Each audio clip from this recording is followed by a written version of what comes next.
दोस्तों नमस्कार, स्वागत है आप सभी का। एक बार फिर से आई चलते हैं उत्तर प्रदेश की ताजा खबरों की ओर। लेकिन उससे पहले अगर आपने अभी तक इस चैनल को सब्सक्राइब नहीं किया तो कर ले, जिससे कि आपको उत्तर प्रदेश की ताजा खबर रोजाना मिलती रहे। पहली और बड़ी खबर, यूपी में शिक्षकों के अवकाश की व्यवस्था में होगा बदलाव। राजकीय माध्यमिक विद्यालय के शिक्षकों और प्रवक्ताओं के 30 दिन तक के चिकित्सा उपार्जित बाल देखभाल अवकाश समेत सभी तरह के अवकाश अब DIOS स्तर से दिए जाएंगे। वहीं प्रधानाचार्य एवं प्रधानाध्यापकों के पास केवल आकस्मिक अवकाश स्वीकृत करने का अधिकार होगा। महानिदेशक स्कूल शिक्षा विजय किरण आनंद ने छुट्टियों की व्यवस्था में संशोधन के लिए शासन को प्रस्ताव भेज दिया है। ये छुट्टियां संपदा पोर्टल पर ऑनलाइन दी जानी है। लोकसभा में उठा गोरखपुर में ट्रेनों के ठहराव का मुद्दा। गोरखपुर के सांसद रवि किशन ने संसद में गोरखपुर और आसपास के कई स्टेशनों पर कुछ आवश्यक ट्रेनों के ठहराव की मांग की।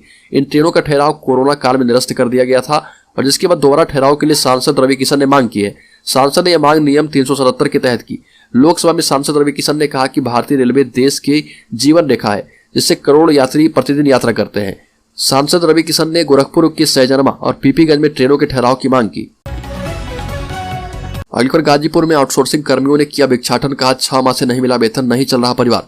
15 दिसंबर से कार्य बहिष्कार का ऐलान किया गया है। गाजीपुर में जिला पंचायत राज विभाग के स्वच्छ भारत मिशन के आउटसोर्सिंग कार्मिकों का मानदेय बीते कई महीनों से न मिलने पर कार्मिकों का गुस्सा फूट पड़ा। कई महीनों से मानदेय नहीं मिलने के चलते सभी आउटसोर्सिंग कर्मचारी विकास भवन कार्यालय से भिक्षाटन करते हुए निकले और विरोध जाहिर किया। इस दौरान कर्मचारियों ने बताया कि पिछले कई महीनों से विभाग के द्वारा उनका मानदेय का भुगतान नहीं किया जा रहा। अलीगढ़ सुहेलदेव भारतीय समाज पार्टी के प्रमुख ओम प्रकाश राजभर ने वाराणसी दौरा किया। मीडिया से बातचीत में उन्होंने खुद को पूर्वांचल की राजनीति की धुरी बताया और कहा कि नेता तो दो मुहा साफ होते हैं। बीजेपी के बड़े नेता कहते हैं कि सपा और बसपा को खत्म करना है तो पूर्वांचल में ओम प्रकाश राजभर को साथ लेना होगा। सपा के शिवपाल सिंह यादव का कहना है कि जो पुराने साथी किन्हीं कारणों से अखिलेश यादव से नाराज हैं, हम उन्हें मनाएंगे, उन्हें साथ लेकर ये लड़ाई लड़ी जा सकती है। ओम प्रकाश राजभर पूर्वांचल की एक धुरी बना हुआ है और करके भी दिखाया। अलीगढ़ 10 दिन की ईडी की गिरफ्त में Mukhtar Ansari money laundering case में विधायक बेटे अब्बास साले अतीब के बाद अब माफिया मुख्तार अंसारी से होगी पूछताछ। माफिया मुख्तार अंसारी को तगड़ा झटका लगा। प्रयागराज कोर्ट ने परिवर्तन निदेशालय को उसे 10 दिन की रिमांड पर सौंप दिया है। हालांकि ईडी ने 14 दिन की रिमांड मांगी थी। ईडी ने मनी लॉन्ड्रिंग के मामले में मुख्तार अंसारी को कोर्ट में पेश किया था। ईडी अब मुख्तार अंसारी से कई मुद्दों पर फिर से पूछताछ करेगी। इसके लिए ईडी ने मुख्तार अंसारी के खिलाफ बी वारंट जारी किया था।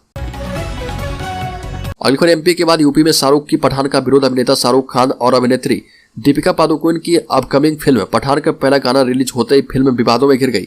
मध्य प्रदेश में विरोध के बाद अब उत्तर प्रदेश में भी इसका विरोध शुरू हो गया है। अखिल भारत हिंदू महासभा के द्वारा दीपिका पादुकोण के भगवा कपड़े पहनकर बोल्ड सीन शूट पर निंदा करते हुए सीन हटाए बिना फिल्म रिलीज न होने की धमकी दी गई।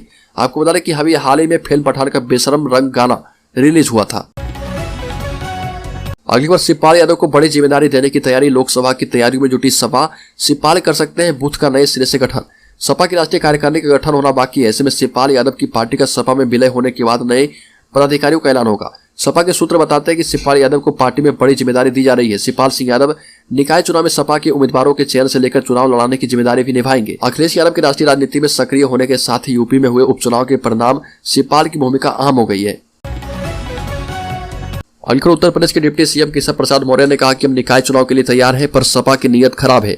निकाय चुनाव के बढ़ते इंतजार के लिए उप मुख्यमंत्री केशव प्रसाद मौर्य ने समाजवादी पार्टी को दोषी बताया और कहा कि सपा नहीं चाहती कि समय पर चुनाव हो, इसलिए अड़ंगा डालने के लिए सपा ने अपने पार्टी के एक बड़े नेता की भाई के माध्यम से अड़चन पैदा कर दी है। योगी सरकार और भाजपा समय पर निकाय चुनाव कराने के लिए तैयार है, लेकिन समाजवादी पार्टी के नेताओं की मानसिकता दलित और महिला विरोधी है और इसलिए चुनाव रुकवा दिया गया।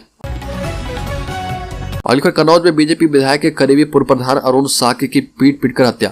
कन्नौज में भाजपा विधायक के करीबी पूर्व प्रधान की पीट-पीट हत्या कर दी गई। परिजनों ने बताया कि वर्तमान प्रधान की सदस्यता निलंबित होने के बाद अरुण को ग्राम सभा का सदस्य बनाया गया था। इसके लेकर वर्तमान प्रधान रंजिश रखने लगा। वर्तमान प्रधान ने अपने साथियों के साथ मिलकर पूर्व प्रधान और उनके 2 भाइयों को पकड़ लिया। बंधक बनाकर उनकी लाठी डंडों से बेरहमी से पिटाई भी की गई। अलीगढ़ गाजियाबाद में ट्रेन से कटकर 3 की मौत। पटरी पर रील्स बना रहे थे युवक और युवती, न ट्रेन दिखी और न ही हॉर्न सुन पाया। गाजियाबाद के मसूरी इलाके में रात पद्मावत एक्सप्रेस से कटकर 2 युवक और एक युवती की मौत हो गई। पुलिस के मुताबिक तीनों रेल पटरी पर खड़े होकर रील्स बना रहे थे और रील्स बनाने में वो इतने मगन थे कि उन्हें ना तो ट्रेन की हेडलाइट दिखाई दी और ना ही हॉर्न सुनाई दिया।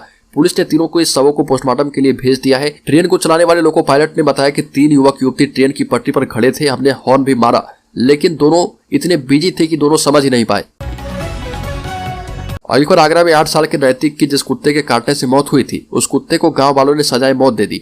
बच्चे की रेबीज से मौत होने के चलते गांव में कुत्तों को लेकर दहशत थी। बच्चे की मौत के अगले दिन उस कुत्ते ने 2 और बच्चे को काट लिया। गुस्साई गांव के लोगों ने उस कुत्ते को घेर कर गोली मार दी। आपको बता दें कि आगरा के रहने वाले नैतिक को 1.5 महीने पहले इसी कुत्ते ने काटा था और उसको रेबीज हो गया था। कुत्ते की तरह हरकत करने लगा था और उसके लक्षण भी शुरू हुए। परिवार के समझ पाने से पहले कुत्ते की तरह आवाज निकालते हुए बच्चे ने दम तोड़ दिया। अलखुर अम्बेडकर नगर में सहकारी समितियों से डीएपी गायब, खाद के लिए भटक रहे किसान, कहा खाद नहीं मिलने से बुआई में हो रही देरी। अम्बेडकर नगर में सहकारी समितियों में डीएपी खाद न होने से किसानों को गेहूं की फसल की बुआई में दिक्कतों का सामना करना पड़ रहा। सहकारी समितियों में खाद न होने के कारण गेहूं की बुआई के लिए एक बोरी डीएपी के लिए किसानों को भटकना पड़ रहा, जिससे मजबूर होकर किसान महंगे दामों पर निजी दुकान से खाद देने को मजबूर है। मौजूदा समय में गेहूं के साथ ही सरसों की बुआई चल रही है। इन फसलों की बेहतर उपज के लिए डीएपी खाद की सर्वाधिक जरूरत पड़ती है। इसके बावजूद समितियों पर डीएपी खाद उपलब्ध रही है।